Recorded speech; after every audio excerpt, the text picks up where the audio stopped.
maki-maki supirnya, ngelawan, gebukin.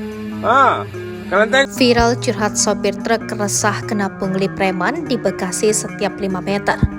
Video aksi pungutan liar atau pungli sopir truk saat melintas di wilayah Babelan, Kabupaten Bekasi viral di media sosial. Dalam video yang beredar, terlihat banyak oknum yang melakukan pungli berjaga di sepanjang jalan saat truk-truk melintas. Video seorang sopir curhat kena pungli setiap jarak tak sampai 5 meter oleh kawanan preman. Peristiwa ini diduga terjadi di Kecamatan Babelan, Kabupaten Bekasi, Jawa Barat. Dalam video, terlihat sopir truk melewati jalan kecil dan setiap beberapa meter wajib memberikan uang pungli kepada preman setempat. Korban sempat menyindir pihak kepolisian yang diduga tidak berani menangkap para pelaku. Mirisnya, kata korban, apabila tak dikasih uang, pelaku pungli akan marah dan memukuli sopir truk.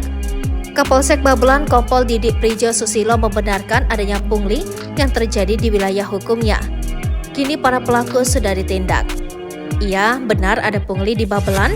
Kemarin sudah dilaksanakan giat oleh Polres Metro Bekasi, kata Didik.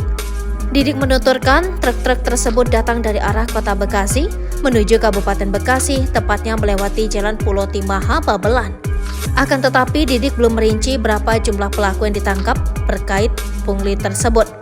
Diketahui pengemudi truk merekam aksi pungli yang dialaminya, mengunggahnya ke media sosial hingga ramai dibicarakan. Disebutkan dalam narasi video, para oknum pungli itu memalak uang kepada sopir truk dengan nominal yang beragam. Cukup menunjukkan jari, 1 jadi berarti 1.000, 2 jari 2.000 hingga 5.000.